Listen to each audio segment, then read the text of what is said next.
I think so. Yeah, okay. So, thank you very much for the introduction. Yeah, so my presentation today is going to be about this paper, the piece of paper that we have done with the colleagues that I actually acknowledge here on the first page, on the evaluation of the initial building design considering possible future changes. And we have done that with a real case study, so considering the example of the new PET center at the University Hospital of Zurich. So before really jumping into the application and the work, I just thought to enter with three small slides with a small introduction. I will go through very quickly. Just to say that if we approach the lifetime of or the lifespan of an infrastructure or any type of construction, and we assume to divide it into, let's say, 5 general steps. So the brief, the design, the construction, operation and management, and the demolition eventually, or renewal. I think we all can acknowledge the fact that the design is the key decisional moment where a number of decisions are taken and are taken ahead of time that will impact heavily the functioning of the construction, but also the possibility of infrastructure manager actually to conduct intervention on the facilities. Of course, it's not the only decisional moment. Operation and managers actually in operation have some margin of operation of decision. So in a way, they have some decisional flexibility because they can always decide whether or not to trigger some intervention and which time to trigger the intervention, what to postpone, what to prioritize. But in a way, the point is that the cost, or let's say the effort required for that intervention to be done will heavily depend on decision taken upstream during the phase of design. But still, infrastructure managers are the ones that have to cope with the uncertainty in taking their decision on what to do over time. So in a way, I guess we can recognize the fact that there is something that we can call agreed required level of service, which is fundamentally the service to provide that has been agreed during the brief of the design. And then this brief got converted into a technological solution during the design, eventually being built, and after the construction, it started deteriorating. So the job of the infrastructure manager is to make sure that he can do all the proper intervention at the proper time to make sure that the discrepancy between the provided and the agreed required level of service doesn't stretch too much. And that's part of the job, right? But this is not the only thing, because the provided level of service is not the only thing moving here over time. Also, the required level of service might move.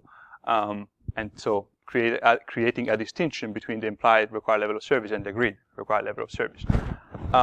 So we are in these beautiful facilities, and I guess the designer of this college would have never imagined that in 2019 would have been here with the need of a fast internet connection, right? At the time he designed the college.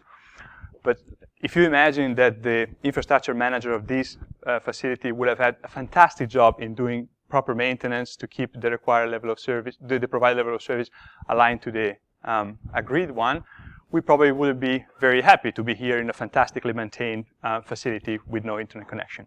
So things change, and type of intervention are also required to make sure to realign the performance to new needs. And that's common sense. But in the ability of infrastructure manager to do this job, of course, the design plays a crucial role.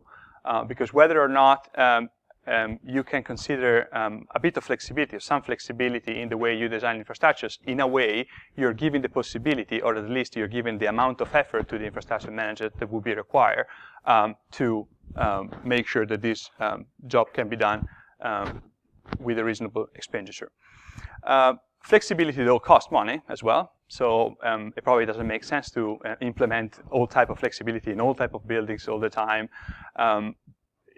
Flexibility only makes sense where the future uncertainty on the requirement justify the expenditure. So fundamentally, when you're designing something that it's supposed to stay for a very long time and you're not exactly sure on the type of requirement over time. For example, when you're designing a hospital. Or when you're designing a part of a hospital, at least, I would say. So what you see here is the University Hospital in Zurich. And the University Hospital has a need which was to design the new PET center. For those of you that don't know what a PET is, good for you. The PET is a body scan that fundamentally can track tumors. And the University Hospital, of course, has a PET center at the moment, but at the moment we were doing this study, they were planning to knock it down and build a new one. So the problem that they have, which is a serious one, is that the new PET center is supposed to stay there for 40 years. And but they don't really know how many patients they will need to accommodate over time. It's fairly uncertain, and we will see why. There are some reasons for which this is highly uncertain. But it doesn't matter that you can't postpone the decision. You have to design it now in such a way that will make sure that you don't neither over nor under invest.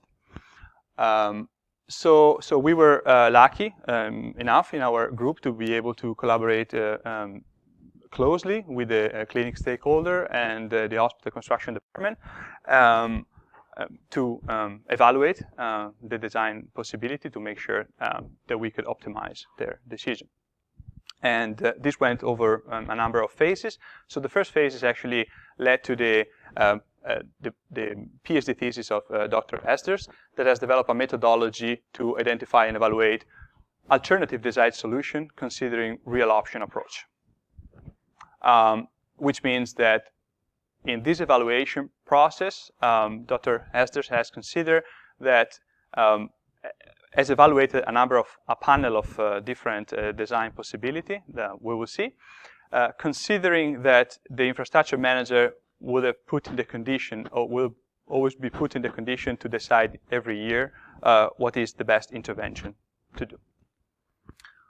And she came up with this 11-step process that we can summarize, let's say, in 3 areas. So first, model the system and key parameter, then identify possible intervention, so possible design alternative and intervention alternative, and then evaluate cost and benefit, considering uncertainty over the 40 years. So just to go briefly through the key point of the step. So the first, of course, was to define the objective. So what is it? So this is an optimization problem, right? So we are looking at alternative and try to fit to an optimization function. So we want to know what the objective is. And so the objective of the hospital, or the clinic, was to operate the center economically and treat all patients. So in other words, neither under nor over invest. So the 2 things that they definitely want to avoid is, number 1, have a too small, find out that at a certain point of the lifetime they have a too small clinic, so they cannot treat all the patients. But on the other side, they also want to avoid that, just to say on the safe side, we oversize everything and they spend a lot of money for nothing, because as we will see, the PET actually costs quite significantly. So in order to understand the criticality of those objectives, we need to understand, I guess, just at a very high level, at least the functioning of the clinics. So the clinics is made of a number of rooms, which follows what is named the patient path. So patient in the clinic enter the reception, they go to a waiting room, and then they go to an application room where fundamentally get injected a liquid, contrast liquid for the scan. Then they have to wait in a resting room, pass to the toilet, and then go to the changing room because you get to get undressed for the scan. Then finally you can do the scan, go back again to the changing room to get dressed again, and then go to the diagnosis room. So this path has some bottlenecks. So if some room can host, say, different number of people through some part of this path, you can always enter in 1 person at a time or limited amount of people at a time. So those are the bottlenecks. And because of the bottlenecks, treatment above capacity can actually mean two things, either increase in cost or loss of patient. But this is due to the fact that if you, at the moment, for the way the hospital is run, if you happen to have more patients than your capacity, you have fundamentally two choices. Either you do additional shift, which costs a lot more, or you just simply, don't do, you just simply don't treat the patient. So the patient, number of patients in the future was actually the critical element that needs to be modeled. And just to make a very long story short, the number of patients will actually depend on two things. The number of patients that will undergo the existing application, so they will do cancer scan, which depends on multiple things, such as demographics and possible change in treatment.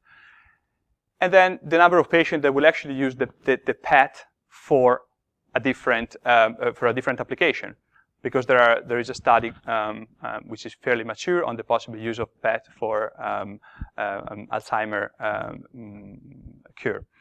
But this doesn't exist yet. But according to the model that helped us from the hospital, if the second cure got vaccine, this means 2,000 more patients every year. So we don't know how many patients we're going to have, but still we have to dimension it. So we have modeled both the uncertain element using binomial trees or lattice application to see probability and increase or decrease over time step for each of the parameters, and then we have recombined together in what is called recombined trees, so that we have scenarios with probability attached to different number of patients. And then we have established what is our goal, fundamentally. So the maximization of net benefit that actually, as you can see, depends on the two uncertain parameters. So the number of patients that you have, which is subject to some possible loss in patient, and some direct income and outcome for each patient associated to then fixed cost. So we wanted to actually maximize this net benefit, considering using dynamic simulation with binomial trees. So the final step then was to, define which alternative we had, and in very short term. So this is the layout as it is at the moment, which fundamentally has two PET scan only and allows to work out or to treat nearly 5,000 patients per year. And then we ask ourselves, what are the possible expansions that are needed if the number grows as foreseen in the uncertain modeling? And fundamentally, there were two stages. One is to add eventually an additional PET scan to extend the application room, and three, to extend the resting room, and four, to extend the diagnosis room, which will allow us to bring the number of patients that we can treat from 5,000 to 7,000. Of course, you cannot do that independently by your initial design, because it depends a lot on your load-bearing capacity. So we came up with three solutions. The first of which is no initial, so it's designed for two PET scan, and there's no way you can change it, and you hope for the best. All initial means you already designed it for three, even though you don't need it, and you just hope that in the future the need will grow. When you design it flexibly, so with some load-bearing capacity that can allow you to modify. Of course, I can't enter all the design detail here, but this could allow you to start with two and implement three only if necessary. So we run our simulation and consider real options. So considering, of course, that execution was only done when it was convenient, so when the number of patients grows, and not executed when there was no need. And so we have compared this with the other, we have compared this, so I have to rush in, sir.